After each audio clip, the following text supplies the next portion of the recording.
Hello दोस्तों, स्वागत है आपका हमारे चैनल यूपी एग्ज़ाम क्रेजर में। दोस्तों आज है 10 दिसंबर और आज की वीडियो में हम 10 दिसंबर से संबंधित उत्तर प्रदेश के सभी एग्जाम्स के लिए मोस्ट इंपॉर्टेंट करंट अफेयर के क्वेश्चंस को डिस्कस करेंगे और हर एक क्वेश्चन से रिलेटेड आपको फैक्ट भी बताएंगे। और इस वीडियो की अगर आपको PDF डाउनलोड करनी है तो इसकी PDF आप हमारे टेलीग्राम ग्रुप से डाउनलोड कर सकते हैं। टेलीग्राम ग्रुप की लिंक आपको वीडियो के डिस्क्रिप्शन में मिल जाएगी। और दोस्तों ये जो Uttar Pradesh daily current affair का वीडियो है ये यूपी के सभी कॉम्पिटेटिव एग्जाम्स के लिए मोस्ट इंपॉर्टेंट है। तो अगर आप उत्तर प्रदेश की किसी भी एग्जाम्स की तैयारी कर रहे हैं तो इस वीडियो को रेगुलर जरूर देखें। तो चलिए शुरू करते हैं। आज का सेशन शुरू करने से पहले हम कल के क्वेश्चंस का रिवीजन करेंगे। कल का पहला क्वेश्चन है, गुजरात के बड़ौदा में बने एकीकृत न्यायालय परिसर की तर्ज पर उत्तर प्रदेश राज्य के कितने जिलों में पायलट प्रोजेक्ट के तौर पर एकीकृत न्यायालय परिसर का निर्माण किया जाएगा? तो ऑप्शन नंबर यहाँ पे बी करेक्ट हो जाएगा, 10 न्यायालय का। अगला क्वेश्चन है, उत्तर प्रदेश सरकार द्वारा कृषि क्षेत्र में निवेश का लक्ष्य कितना निर्धारित किया गया? तो ऑप्शन नंबर यहाँ पे ए करेक्ट होगा, 100 करोड़ रुपए का।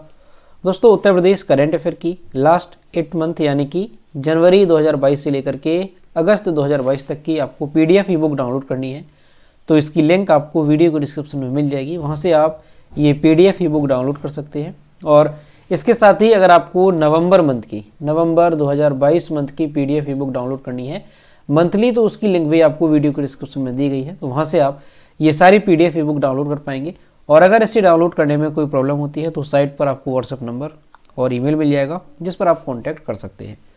अगला क्वेश्चन है, उत्तर प्रदेश के किस जिले की सगुन अग्रवाल ने मिसेज वॉशिंगटन 2022 का खिताब अपने नाम किया?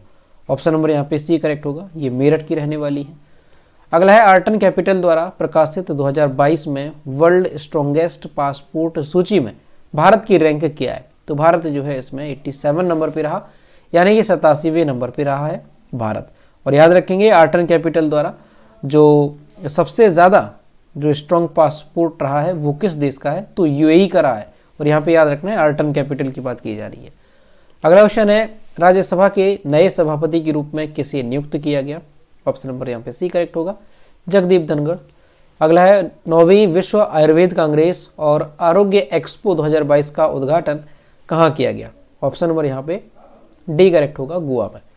अगला है, पेरू की प्रथम महिला राष्ट्रपति के रूप में किसने शपथ ली है? तो ऑप्शन नंबर यहाँ पे बी करेक्ट होगा, डीना बोलुआर्टे। ये जो है पेरू की पहली महिला राष्ट्रपति बनी है। अगला है, ऑक्सफोर्ड डिक्शनरीज ने किस शब्द को साल 2022 के लिए वर्ड ऑफ द ईयर चुना है? ऑप्शन नंबर यहाँ पे सी करेक्ट होगा, गॉबलिन मोड को। ठीक है, याद रखेंगे। और अगर आपसे पूछ लिया जाए कि कॉलिंस डिक्शनरी, तो कल भी आपको बताया था, तो याद रखेंगे आप परमाक्रिसिस, वो जो है कॉलिंस के अनुसार है। अगला है, विश्व बैंक पर्यावरण प्रबंधन के लिए किस देश को 250 मिलियन अमेरिकी डॉलर की वित्तीय मदद देगा? ऑप्शन नंबर यहाँ पे बी करेक्ट होगा, बांग्लादेश को। तो दोस्तों ये थे कल के क्वेश्चन जिसका हमने रिवीजन किया। अब हम शुरू करते हैं आज का सेशन। आज का पहला क्वेश्चन है, वाराणसी में यूनिवर्सल कवरेज डे 2022 के उपलक्ष्य में 2 दिवसीय सम्मेलन का उद्घाटन कौन करेगा? ऑप्शन नंबर यहाँ पे करेक्ट हो जाएगा बी, आनंदीबेन पटेल।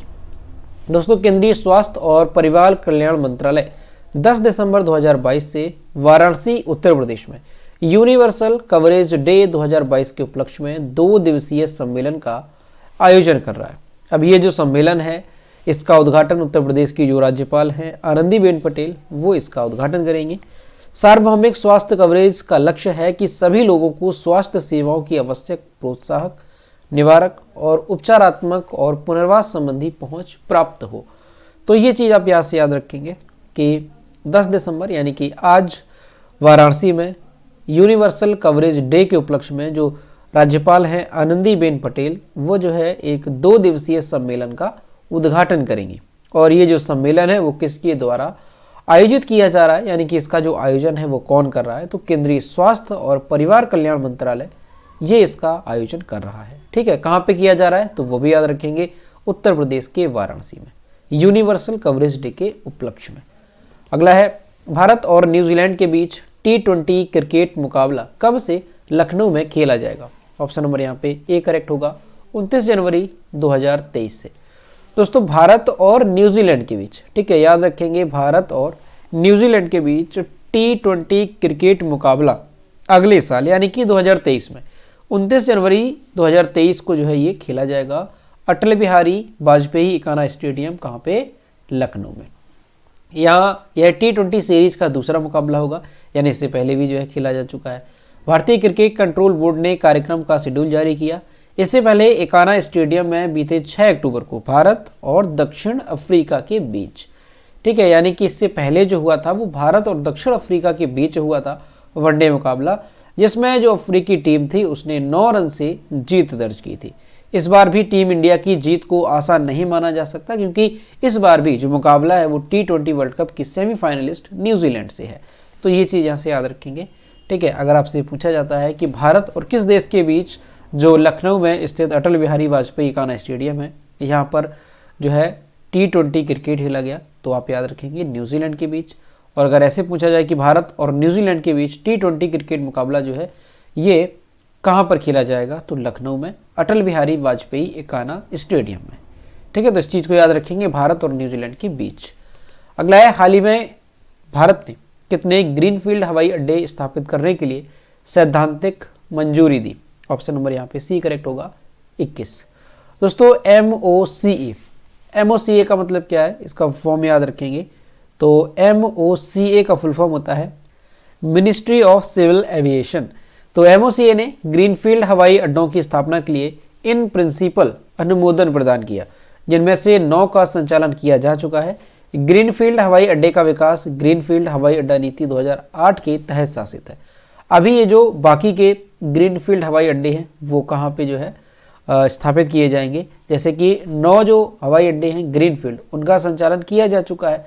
अब जो बाकी के बचे हैं वो कौन कौन से हैं, तो उत्तर प्रदेश में होगा, गोवा में, महाराष्ट्र में, कर्नाटक, मध्य प्रदेश, गुजरात, पुडुचेरी, आंध्र प्रदेश, पश्चिम बंगाल, सिक्किम, केरल और अरुणाचल प्रदेश। तो ये जो यहाँ पर राज्य हैं यहाँ पर भी हवाई अड्डे स्थापित किए जाएंगे, है ना। तो ध्यान रखेंगे आप यहाँ से कि कुल मिलाकर के जो है 9 का संचालन किया जा चुका है और बाकी का संचालन जो है वो किया जाएगा। तो कुल मिलाकर के 21 हवाई अड्डे हैं जिनको ग्रीन फील्ड हवाई अड्डे के रूप में स्थापित किया जाएगा। अब दोस्तों यहाँ पर जो मेन बात है कि ग्रीन फील्ड हवाई अड्डा ये होता क्या है और ये जो सामान्य हवाई अड्डे होते हैं इससे किस तरह से अलग है। तो दोस्तों ग्रीन फील्ड हवाई अड्डा, जैसे कि नाम से ही आप लोग कुछ यहाँ पर समझ रहे होंगे कि ये जो है नेचुरल से संबंधित होगा, नेचर से संबंधित कुछ होगा, संबंध रखता होगा, तो ऐसा ही है। दोस्तों जो ग्रीन फील्ड हवाई अड्डे होते हैं ये जो है ऐसे हवाई अड्डे होते हैं, ऐसे एयरपोर्ट होते हैं जो कि नई जगह पर बनाए जाते हैं, यानी कि वहाँ पर पहले से कोई आसपास भी हवाई अड्डा नहीं होता है, ऐसी जगह ये बनाए जाते हैं, ठीक है। और इसको जो निर्माण किया जाता है वो इस तरह से किया जाता है कि पर्यावरण को किसी भी तरह का कोई नुकसान ना हो, है ना। तो ये चीज़ आपको याद रखनी है, ठीक। और ये किस तरह कैसी जगह पर बनाए जाते हैं, जहाँ पर आसपास भी कोई हवाई अड्डे नहीं होते हैं, जहाँ पर कोई नई जगह है उसे भी जो है कनेक्टिविटी अच्छी मिल सके। और एक जो मेन है उसका कि ये जो निर्माण किए जाते हैं वो इस तरह से किए जाते हैं कि कोई पर्यावरण को नुकसान ना हो, ठीक है। एक बात और यहाँ से याद रखेंगे कि ये जो हवाई अड्डे होते हैं ये पूरी तरह से इको फ्रेंडली होते हैं, यानी कि पर्यावरण को ध्यान में रखकर ही ये हवाई अड्डे बनाए जाते हैं। जैसा कि नाम से ही पता चल रहा है ग्रीन फील्ड हवाई अड्डा है तो पर्यावरण से ये संबंधित है, यानी कि पर्यावरण को किसी भी तरह का यहाँ से कोई नुकसान नहीं होता है और ऐसी जगह पर ये बनाए जाते हैं जो कि पहले यहाँ पर कहीं आसपास भी हवाई अड्डे ना हो। तो याद रखेंगे इस तरह के जो ग्रीन फील्ड हवाई अड्डे हैं वो भारत में जो है संचालन कितने का हो रहा है, तो कुल मिलाकर के 21 हवाई अड्डों का। और दोस्तों अगर हम बात करें कि भारत का जो पहला ग्रीन फील्ड हवाई अड्डा है वो कौन सा था और वो कब बनाया गया था, तो वो भी आपको याद रखना है। तो भारत का जो पहला ग्रीन फील्ड एयरपोर्ट है वो था काजी नजरुल इस्लाम एयरपोर्ट। नाम याद रखेंगे आप, क्या नाम था, तो काजी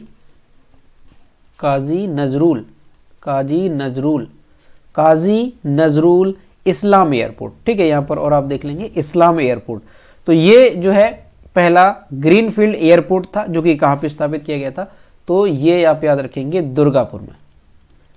दुर्गापुर में जो है ये स्थापित किया गया था। और कब, तो वो भी याद रखेंगे 2013 में ये बनाया गया था, ठीक। और भारत का ये पहला ग्रीन फील्ड हवाई अड्डा था। तो यहाँ से आपको ये सारी चीज़ें याद रखनी है। अगला क्वेश्चन है, फोर्ब्स द्वारा जारी एशिया के सबसे बड़े दानवीरों की लिस्ट में किस भारतीय को शामिल किया गया है। ऑप्शन नंबर यहाँ पे डी करेक्ट होगा, उपरोक्त सभी, यानी कि गौतम अडानी, शिव नाडर और अशोक शूता को।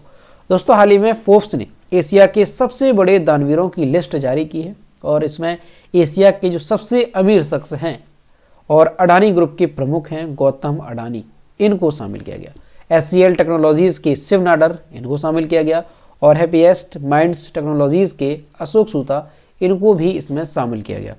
जो गौतम अडानी हैं, इन्होंने इस साल जून में 60 साल की उम्र पूरी होने पर 60,000 करोड़ रुपए, ठीक है, याद रखेंगे कितना, 60,000 करोड़ रुपए यानी कि 7.7 अरब डॉलर जो है ये परमार्थ कार्यों में खर्च करने की प्रतिबद्धता जताई है। यानी कि इन्होंने जो है इतना दान किया, 60,000 करोड़ रुपए इन्होंने दान किए हैं और इसके बाद उन्हें इस सूची में शामिल किया गया। इसके साथ ही वह भारत के प्रमुख परोपकार कार्य करने वाले व्यक्ति बन गए। यानी कि भारत में अगर देखा जाए इस साल जो है सबसे ज़्यादा दान जो है वो किसने किया है, तो गौतम अडानी ने किया है। इस बात को आप याद रखेंगे। और इन्होंने अभी जो है इस साल कितना किया है, तो 60,000 करोड़ रुपए का इन्होंने दान किया है। और इसके साथ ही आप और भी नाम याद रखेंगे, तो शिव नाडर का नाम याद रखेंगे, शिव नाडर का। इसके अलावा अशोक सूता, ये भी जो है इसमें शामिल किए गए हैं।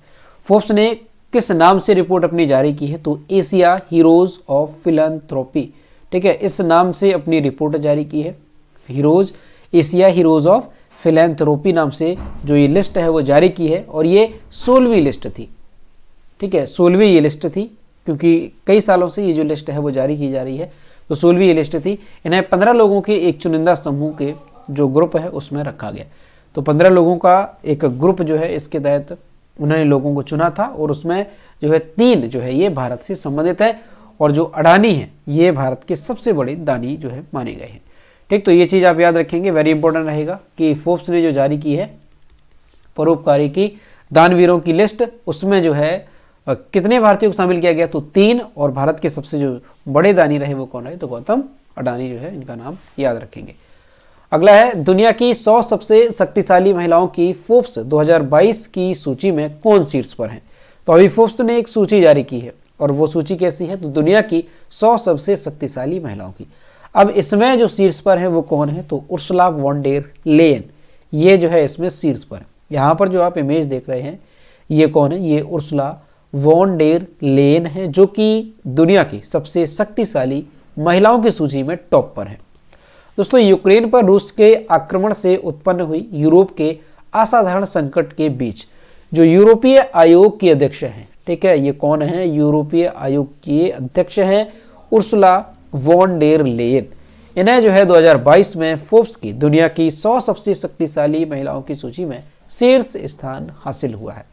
तो आप याद रखेंगे नाम उर्सुला वॉन डेर लेयन, ये जो है साल 2022 में फोर्ब्स द्वारा जो दुनिया की 100 सबसे शक्तिशाली महिलाओं की सूची है उसमें ये टॉप पर रही। और ये है कौन, तो वो भी याद रखना है, यूरोपीय आयोग की ये अध्यक्ष है। ठीक है, अगला क्वेश्चन है table tennis federation of India यानी कि TTFI के नए अध्यक्ष के रूप में किसे चुना गया है। ऑप्शन नंबर यहाँ पे सी करेक्ट हो जाएगा, मेघना अहलावत को। दोस्तों, हाल ही में मेघना अहलावत को table tennis federation of India यानी कि TTFI का नया प्रेसिडेंट चुना गया। मेघना अहलावत पूर्व अध्यक्ष दुष्यंत चौटाला की पत्नी है। दिल्ली हाई कोर्ट ने पिछले कार्यकारी बोर्ड को सस्पेंड कर दिया था। मेघना TTFI यानी कि table tennis federation of India की पहली महिला प्रेसिडेंट भी बन गई है। तो ये आपको याद रखना है, वेरी इंपॉर्टेंट हो जाएगा, क्योंकि ठीक है, याद रखेंगे, वेरी इंपॉर्टेंट। दोस्तों, क्या है कि table tennis federation of India की पहली महिला प्रेसिडेंट जो है ये बनी है मेघना अहलावत। तो इस वजह से ये क्वेश्चन जो है आपके लिए वेरी इंपॉर्टेंट है, याद रखेंगे। ठीक है, नाम क्या है, तो मेघना अहलावत, इनका नाम याद रखेंगे। पूर्व दिग्गज खिलाड़ी और 8 बार के नेशनल चैंपियन कमलेश मेहता जो है ये महासचिव चुने गए हैं, किसके, TTFI के। तो ये आपको याद रखना है, वेरी इंपॉर्टेंट, कि जो मेघना अहलावत हैं ये जो है पहली महिला जो है प्रेसिडेंट बनी है TTFI की। तो ये आपके लिए वेरी इंपॉर्टेंट रहेगा। अगला क्वेश्चन है हिंदुस्तान एरोनॉटिक्स लिमिटेड और किस भारतीय कंपनी को हाल ही में सिप्री ने विश्व की टॉप 100 रक्षा कंपनियों की सूची में शामिल किया है। ऑप्शन नंबर यहाँ पे सी करेक्ट हो जाएगा, भारत इलेक्ट्रॉनिक्स लिमिटेड को। दोस्तों, भारत सरकार के स्वामित्व वाली 2 रक्षा कंपनियां कौन सी हैं, हिंदुस्तान एरोनॉटिक्स लिमिटेड और भारत इलेक्ट्रॉनिक्स लिमिटेड को हाल ही में सिप्री ने विश्व की टॉप 100 रक्षा कंपनियों की सूची में शामिल किया। हथियारों की बिक्री में HAL को $3.3 बिलियन के साथ 42वां स्थान दिया गया है। तो यहाँ से आपको याद रखना है, अगर पूछा जाता है कि सिप्री के अनुसार अभी जो है विश्व की जो टॉप 100 रक्षा कंपनियों की एक सूची जारी हुई है, उसमें भारत की कितनी कंपनी को जो है शामिल किया गया, तो 2 कंपनियां हैं रक्षा कंपनियां। कौन कौन सी हैं? एक तो है HAL हिंदुस्तान एरोनॉटिक्स लिमिटेड और दूसरी है भारत इलेक्ट्रॉनिक्स लिमिटेड। ठीक, तो दोनों नाम आप अच्छे से याद रखेंगे। अगला है, हाल ही में भारत सरकार ने 3 साल की अवधि के लिए भारत के राष्ट्रीय सांख्यिकी आयोग के अंशकालिक अध्यक्ष के रूप में किसे नियुक्त किया? ऑप्शन नंबर यहाँ पे करेक्ट हो जाएगा बी, राजीव लक्ष्मण करंदीकर को। दोस्तों, भारत सरकार ने CMI में प्रोफेसर एमरिटस राजीव लक्ष्मण करंदीकर को, नाम याद रखेंगे, राजीव लक्ष्मण करंदीकर को दिसंबर 2022 में 3 साल की अवधि के लिए भारत के राष्ट्रीय सांख्यिकी आयोग के अंशकालिक अध्यक्ष के रूप में नियुक्त किया। भारत में सांख्यिकीय एजेंसियों के सामने आने वाली समस्याओं को कम करने के लिए सी रंगराजन आयोग की सिफारिश अनुशंसा के तहत जून 2005 में NSC का गठन किया गया था। NSC का मतलब क्या है? तो राष्ट्रीय सांख्यिकी आयोग। तो ये चीज आप यहाँ से याद रखेंगे कि अभी राष्ट्रीय सांख्यिकी आयोग के अंशकालिक अध्यक्ष के रूप में किसको नियुक्त किया गया? तो राजीव लक्ष्मण करंदीकर को। ठीक, इस चीज को याद रखेंगे। अगला क्वेश्चन है, और दोस्तों अभी तक आपने अगर वीडियो को लाइक नहीं किया तो सभी लोग वीडियो को लाइक किया करो। ठीक है, और अगर आपको कुछ ऐसा लगता है कि इसमें कुछ और जो है इम्प्रूवमेंट किया जा सकता है तो कमेंट के माध्यम से आप उसमें बता सकते हैं, लेकिन सभी लोग वीडियो को लाइक जरूर करेंगे। टेक्निकल टेक्सटाइल्स पर भारत का प्रमुख शो टेक्नोटेक्स 2023 जो है ये 22 से 24 फरवरी 2023 तक किस शहर में आयोजित किया जाएगा? ऑप्शन नंबर यहाँ पे ए करेक्ट हो जाएगा, मुंबई में। दोस्तों, टेक्निकल टेक्सटाइल्स पर भारत का जो प्रमुख शो है टेक्नोटेक्स 2023, ये 22 से लेकर के 24 फरवरी 2023 तक कहाँ पे आयोजित किया जाएगा? मुंबई में ये आयोजित किया जाएगा। भारत में टेक्निकल टेक्सटाइल इंडस्ट्री का ये सबसे बड़ा आयोजन है। यह भारत और दुनिया भर के शीर्ष स्तर के CEO, निर्माताओं और वस्त्र उद्योग से जुड़े सहकर्मी, खरीद प्रबंधक और आपूर्तिकर्ताओं से मिलने के लिए पहुंच और नेटवर्किंग के अवसर प्रदान करने पर केंद्रित है। तो यहां से याद रखेंगे, अगर पूछा जाता है टेक्नोटेक्स 2023 का आयोजन कहां पे किया गया, तो मुंबई में इसका आयोजन किया गया। और टेक्नोटेक्स 2023 है क्या? तो टेक्निकल टेक्सटाइल्स पर भारत का ये प्रमुख एक शो है। ठीक है, जो कि कहां पे? तो 2023 में मुंबई में आयोजित किया जाएगा। अगला है, UPI पर क्रेडिट कार्ड को सपोर्ट करने वाला भारत का पहला पेमेंट गेटवे कौन सा है? ऑप्शन नंबर यहाँ पे डी करेक्ट हो जाएगा, रेजर पे। दोस्तों, UPI पर क्रेडिट कार्ड को सपोर्ट करने वाला रेजर पे भारत का पहला पेमेंट गेटवे बन गया। इस कदम का उद्देश्य डिजिटल भुगतान को और मजबूत करना और भारत की क्रेडिट भागीदारी को बढ़ावा देना है। रेजर पे यूनिफाइड पेमेंट्स इंटरफेस यानी कि UPI का ये फुल फॉर्म है, याद रखेंगे, यूनिफाइड पेमेंट्स इंटरफेस पर क्रेडिट कार्ड लेनदेन का समर्थन करने की अपनी तत्परता की घोषणा की है। ठीक, तो यहां से आपको याद रखना है कि UPI पर क्रेडिट कार्ड को सपोर्ट करने वाला भारत का पहला पेमेंट गेटवे कौन सा बन गया है? तो ये बन गया है रेजर पे। अब दोस्तों, रेजर पे क्या है? तो रेजर पे क्या है? एक पेमेंट गेटवे है जिसके माध्यम से हम जो है रुपए पे करते हैं। जैसे कि अभी इस वीडियो के डिस्क्रिप्शन में आपको लिंक दी गई है, जैसे कि आपको लिंक दी गई है कि आप जो PDF ई-बुक है वो डाउनलोड करनी है आपको लास्ट 8 मंथ की। तो जब आप लिंक पर क्लिक करते हैं तो उसमें जो है आपको पेमेंट के लिए आएगा। तो वो जो पेमेंट है आप किसके माध्यम से करेंगे? रेजर पे के माध्यम से करेंगे, है ना। तो ये क्या है रेजर पे? ये एक पेमेंट गेटवे जिसके माध्यम से हम पे करते हैं। तो ये जो है भारत का पहला पेमेंट गेटवे बन गया है UPI पर क्रेडिट कार्ड को सपोर्ट करने वाला। तो इसको याद रखेंगे आप, रेजर पे को। तो दोस्तों, ये थे 10 दिसंबर से संबंधित उत्तर प्रदेश के सभी एग्जाम्स के लिए मोस्ट इंपॉर्टेंट करंट अफेयर के क्वेश्चन जो कि हमने डिस्कस किए। अब हम देखते हैं कल की वीडियो को क्वेश्चन जो हमने आपसे पूछा था। यह है कल की वीडियो को क्वेश्चन जो हमने आपसे पूछा था कि भारतीय weight lifting superstar Mirabai Chanu ने वेट लिफ्टिंग विश्व चैंपियनशिप 2022 में कौन सा पदक जीता? तो इन्होंने जो है सिल्वर मेडल जीता था, रजत पदक। और लगभग सभी स्टूडेंट्स ने इसके सही जवाब किए। और मैं आपसे रोज कहता हूँ कि जो भी क्वेश्चन आपसे पूछा जाए तो सभी लोग क्वेश्चन का आंसर जरूर किया करो। यह है आज का क्वेश्चन, टाइम पत्रिका के पर्सन ऑफ द ईयर 2022 के रूप में किसे चुना गया है? यहाँ पर जो भी करेक्ट आंसर है वो आपको कमेंट बॉक्स में बताना है। और सभी लोग, देखिए मैं डेली आपसे कहता हूँ कि सभी लोग क्वेश्चन का आंसर जरूर किया करो, ठीक है, क्योंकि क्वेश्चन जब भी आप आंसर करेंगे तो वो क्वेश्चन आपको अच्छे से याद रहेगा। और जो मोस्ट इंपॉर्टेंट क्वेश्चन होता है वही मैं आपको पूछता हूँ, ठीक है ना। तो इस चीज़ को याद रखेंगे आप, सभी लोगों को क्वेश्चन का आंसर करना है। तो दोस्तों आज का वीडियो कैसा लगा? वीडियो अगर पसंद आया है तो इसे लाइक करें, अपने दोस्तों के साथ शेयर करें, और अगर अभी तक हमारे चैनल पर नए हैं तो चैनल को सब्सक्राइब करना ना भूलें। साथ ही बेल आइकन को भी प्रेस करें ताकि टाइम टू टाइम नोटिफिकेशन आप तक पहुंचता रहे। तो मिलते हैं नेक्स्ट वीडियो में। Thank you.